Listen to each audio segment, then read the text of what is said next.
Hello friends, welcome to the new episode of my channel. আমি অরিত্র। এখন এই ভিডিওর মধ্যে আমরা কিছু লেটেস্ট আপডেটস নিয়ে কথা বলবো। তো ভিডিও সবচেয়ে প্রথম আপডেটটা হচ্ছে স্ত্রী 2 কে কেন্দ্র করে। তো এই ছবিটা কিন্তু 600 কোটি টাকার যে মার্কটা সেটা ক্রস করে গেছে। জাবানকে কিন্তু অলরেডি বিট করে দিয়েছে। মানে আমি জাবানের তো অ্যাকচুয়ালি 600 ক্রোর্স প্লাসই বিজনেস, বাট ওটা তামিল তেলেগু ভার্সন মিলিয়েছিল। বাট এটা কিন্তু মানে পুরো যে 600 কোটি টাকার যে কালেকশনটা ছিল সেটা কিন্তু ব্রেক করে দিয়েছে আর কি। মানে হিন্দির কালেকশনটা করেই কিন্তু স্ত্রী এটা ব্রেক করে দিয়েছে। তো স্ত্রী এখন অব্দি হিন্দি সিনেমার হাইয়েস্ট গ্রসিং ফিল্ম হয়ে গেছে হিন্দি ল্যাঙ্গুয়েজে। সেটা কিন্তু একটা দুর্দান্ত অ্যাচিভমেন্ট ছিল যে এরকম বড় বড় স্টার সুপারস্টার এত বিগ বাজেটের ছবিকে এত ছোট বাজেটের একটা ছবি এবং ওরকম লেভেলের স্টার কাস্ট নেই, তা সত্ত্বেও যে বিট করে গেছে, এটা কিন্তু বলিউড চিরকাল মনে রাখবে। এবং জাস্টরাজ প্রোডাকশন অলরেডি ম্যাডক ফিল্মকে অ্যাপ্রিসিয়েট করে একটা পোস্ট দিয়েছিল। এটাই কিন্তু একটা খুব ভালো জিনিস যে এত বড় প্রোডাকশন হাউস জাস্টরাজ এত দিনকার পুরনো, তারা ম্যাডকের মতো নতুন প্রডিউসারদেরকে অ্যাপ্রিসিয়েট করছে। এটা কিন্তু খুবই ভালো জিনিস। ভিডিওর পরবর্তী আপডেটটা হচ্ছে সন্দীপ রেড্ডি বাঙ্গা স্পিরিট ছবিটাকে নিয়ে। তো সন্দীপ রেড্ডি বাঙ্গার ছবি তো লম্বা হয়, আপনারা প্রত্যেকেই দেখেছেন, প্রথম ছবি থেকেই সেই ব্যাপারটা ছিল।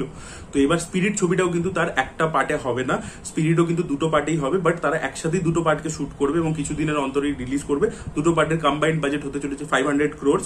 আর এছাড়া সন্দীপ রেড্ডি বাঙ্গার আরো একটা আপডেট উঠে আসছে যে তিনি অ্যানিমালের কিন্তু মাল্টিপল সিকুয়েলের প্ল্যান করে রেখেছেন। তাই জন্য তিনি রণবীরের এতটা এজকে কভার করেছেন, ছোটবেলা থেকে বুড়োবেলা অব্দি। অ্যানিমালের যে সিকুয়েলস গুলো আসবে তাতে আমরা তার বিভিন্ন এজ গ্রুপে তার বিভিন্ন কারনামা দেখতে পাবো, এরকমই তিনি জানিয়েছেন। ভিডিওর পরবর্তী আপডেট হচ্ছে আলিয়া ভাটের জিগরাকে কেন্দ্র করে। তো এই ছবি ট্রেলার আসতে পারে 26 সেপ্টেম্বর। দেখা যাক ট্রেলারটা কিরকম হয়। টিজারটা তো ব্যাপক লেগেছিল আমার, দেখা যাক ট্রেলারটা কিরকম হয় এবং ছবিটার জন্য কতটা হাইপ জেনারেট হয়। ফাওয়াদ খান একটা কমেডি ছবি করতে চলেছেন বলিউডে, যেখানে তার অপোজিটে আমরা ঋদ্ধি ডোগরাকে দেখতে পেতে চলেছি। ছবির কাজ শুরু হয়ে যাবে এই বছরের এন্ড থেকে।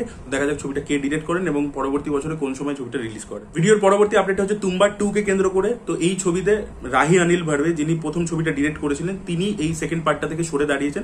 তিনি সোহম শাহ এবং আদেশ শ্রীবাস্তব তাদের দুজনকে কংগ্রেচুলেট করেছেন। তারা বলেছেন যে তুম্বার 2 খুব বড় সাকসেস হোক। তিনি এটাও জানিয়েছেন যে তিনি তুম্বারটাকে 3টে পার্টে প্ল্যান করেছিলেন, যেখানে তুম্বারটা ফার্স্ট পার্ট ছিল, যেখানে বাবা ছেলের সম্পর্কে আমরা দেখতে পেয়েছিলাম একটা পেট্রিয়ার্কাল সোসাইটি। দ্বিতীয় যে পার্টটা তিনি প্ল্যান করেছিলেন নাম ছিল পাহাড় পাঙ্গিরা বলে, যেখানে আমরা ফেমিনিজমের অ্যাঙ্গেল দেখতে পাবো এবং সতীদাহ প্রথার থেকেও বেশি একটা কোনো প্রথা, মানে আরো ডেঞ্জারাস একটা কোনো প্রথা এখানে উঠে আসবে, সেই জিনিসটা আমরা দেখতে পাবো। আর তৃতীয় যে পার্টটা তিনি প্ল্যান করেছিলেন, last of the trilogy, Pakshi তীর্থা বলে নাম হওয়ার কথা ছিল সেই ছবিটা। তো তিনি এই ট্রিলজি 3টার উপর বহুদিন ধরে কাজ করেছেন, প্রডিউসার চেঞ্জ হতে থেকেছে, বাট তিনি কাজ করে গেছেন। তো তিনি বলছেন যে না, আমি তুম্বার 2 আর বানাবো না, এই দুটো ছবি নিয়ে আমি কাজ করবো। তিনি এই মুহূর্তে আপনার প্রত্যেকে জানেন রক্ত ব্রহ্মাণ্ড বানাচ্ছে, যেটা রাজন ডিকে নিজেরা প্রডিউস করছে, আর তার গুলকান্দা টেলস বলে আর একটা কাজ অ্যামাজন প্রাইমে আছে। তো এই রক্ত ব্রহ্মাণ্ড কমপ্লিট করার পর পরের বছর থেকে তিনি এই যে পাহাড় পাঙ্গিরা বলে ছবিটা, তার প্রোডাকশন তিনি শুরু করবেন। মানে তুম্বার 2 আলাদা গল্প নিয়ে হবে, পাহাড় পাঙ্গিরা তিনি নিজের মতো বানাবেন। রাহি অনিল ভার্বে এটা তিনি জানিয়ে দিয়েছে সোশ্যাল মিডিয়াতে পোস্ট করে। তো দেখা যাক কাজটা কিরকম হয় এবং রাহি যখনই সরে যাবে তুম্বার থেকে, তখন কি তুম্বার 2 তুম্বার 1 এর লেভেলের হবে, সেটাই একটা বড় প্রশ্ন হয়ে দাঁড়াচ্ছে। আলী আব্বাস জাফর এবার বাসু বাগনানির উপর কেস করেছে 7.5 কোটি টাকার। তিনি বলেছেন যে আমাকে 7.5 কোটি টাকা ফিস আমার এখনো দেয়নি বাসু বাগনানি, বড় মিয়া ছোট মিয়ার জন্য। তো বাসু বাগনানির উপর এরকম আলিগেশন আগেও এসেছে, তিনি পে করেননি।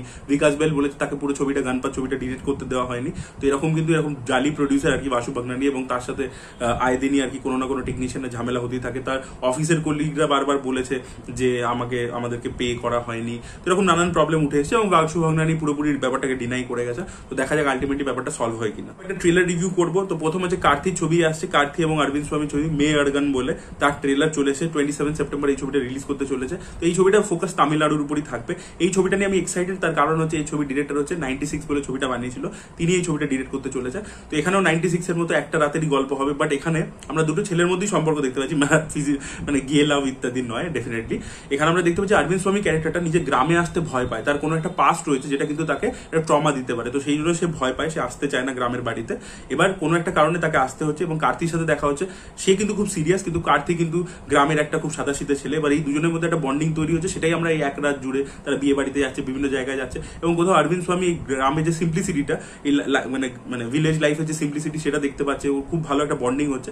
এবার একটা টাইমের পরে তার এই পাস্ট যে ট্রমাটা সেটা আবার করে ফেরত আসে, সেটা আমাদেরকে দেখানো হয়নি, লুকিয়ে রাখা হয়েছে। বা সে বাড়ির মধ্যে কিছু জিনিস হাত রাখছে এবং আমরা দেখতে পাচ্ছি যে কার্তির জীবনেও আর কি দুঃখ নেমেছে, যে এত একটা হাসমুখ ছেলে ছিল তার জীবনেও কিন্তু দুঃখ নেমেছে। বা কেন কি হলো, অরবিন্দ স্বামীর সাথে তার কোনো ঝামেলা হয় কিনা সেটাই দেখার মতো বিষয় হবে।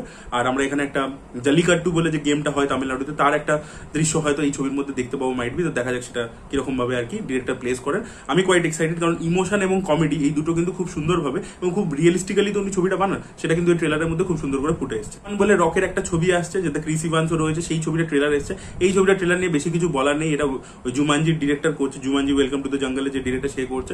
প্রচুর গ্রাফিক্স রয়েছে, প্রচুর ওরকম ফ্যান্টাসি এলিমেন্টস রয়েছে, অ্যাকশন রয়েছে, কমেডিটা বেশ ভালোভাবে ট্রেলারে ওয়ার্ক করছে। বাকি অ্যাকশন ইত্যাদি দৃশ্যগুলো সেরকম মানে যে খুব ইমপ্রেসিভ, কিছু নতুন দেখছি বা এই যে ওয়ার্ল্ড গুলোতে মানে ক্যারেক্টার গুলোকে দেখাচ্ছে সেটাও মানে খুব যে ভালো লাগছে সেরকম বলবো না, আমার পার্সোনালি পছন্দ হয়নি। বাট আমি জানি যে এই ধরনের ছবি হিউজ একটা বিজনেস করে এবং এই ধরনের ছবি বাচ্চাদের খুব ভালো লাগে, তো তাদের হয়তো পছন্দ হবে বা এই ধরনের একটা মানে অডিয়েন্স আছে। বাট আমার পার্সোনালি এই ছবিটা খুব একটা ভালো লাগেনি।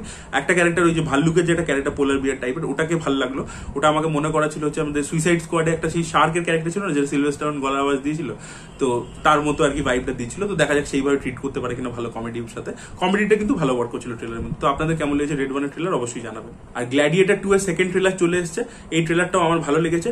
ফার্স্ট ট্রেলারের থেকে নতুন কিছু যে প্রচন্ড মারাত্মক কিছু নতুন দেখিয়ে দিয়েছে সেটা নয়, একই গল্প আমরা দেখতে পাচ্ছি, যেটা আগের বার ব্রেকডাউন করেছিলাম সেটাই দেখতে পাচ্ছি। অ্যাকশন দৃশ্যগুলোকে একটু এলাবোরেটিভ ওয়েতে দেখিয়েছে। তো এখানে আমরা বুঝতে পারছি রিভেঞ্জের অ্যাঙ্গেল, আগেন ম্যাক্সিমাসের যে ছেলে তারও একটা রিভেঞ্জের অ্যাঙ্গেল আছে, তার পুরো কিন্তু এখানে যেটা টুইস্ট দিতে চলেছে আমার মনে হচ্ছে যে মানে ডেনজেল ওয়াশিংটনের ক্যারেক্টারটা সে অ্যাকচুয়ালি মেন অ্যান্টাগনিস্ট হবে। কারণ ডেনজেল ওয়াশিংটন এই ম্যাক্সিমাসের ছেলেকে ইউজ করছে নিজে রাজা হওয়ার জন্য, এবং অ্যাকচুয়ালি ম্যাক্সিমাসের ছেলে যাকে মারতে চাইছে তারা হয়তো দুজনে লাস্টে টিম আপ করে যাবে এবং তারা কোথাও গিয়ে রাজাদেরকেও হারাবে, এক্সিস্টিং রাজাদেরকে, এবং ডেনজেল ওয়াশিংটনের যে প্ল্যান্সগুলো আছে, ইভিল প্ল্যান্সগুলো, সেটাকেও কিন্তু নষ্ট করে দেবে। এবং ডেনজেল ওয়াশিংটন যে একটা ইভিলিশ ক্যারেক্টার হতে চলেছে সেটার কিন্তু একটা ছাপ এই সেকেন্ড ট্রেলারটা দিয়েছে। বাকি তো স্কেল ইত্যাদি প্রচুর রয়েছে, প্রচুর ভরপুর অ্যাকশন হচ্ছে, যেগুলো আমরা ট্রেলার ওয়ানেও দেখতে পেয়েছিলাম আর কি। তো তাই জন্য স্কেল ওয়াইজ বা অ্যাকশন ওয়াইজ সেগুলো আর কি নতুন কিছু দেখতে পাচ্ছি না। বাট বাকি যে এই মানে ডেনজেল ওয়াশিংটনের ক্যারেক্টারটা কিরকম ইম্পর্টেন্ট হতে চলেছে, বাকি ক্যারেক্টারদের মধ্যে কিরকম ডাইনামিক্স আমরা দেখতে পাবো, সেই জিনিসপত্রগুলো আর একটু বেশি করে ফোকাস করেছে। তো আমার ডিসেন্ট লেগেছে। প্রচন্ড বেশি যে এক্সাইটমেন্ট ট্রেলার 1 থেকে ট্রেলার 2 বাড়িয়ে দিয়েছে সেরকম কিন্তু হয়নি। So this was the reaction guys. আপনাদের কি বক্তব্য অবশ্যই কমেন্ট সেকশনে জানাবেন। এই ভিডিওটা ভালো লেগে থাকলে লাইক করুন, শেয়ার করুন, চ্যানেলকে সাবস্ক্রাইব করতে ভুলবেন না। Bye bye.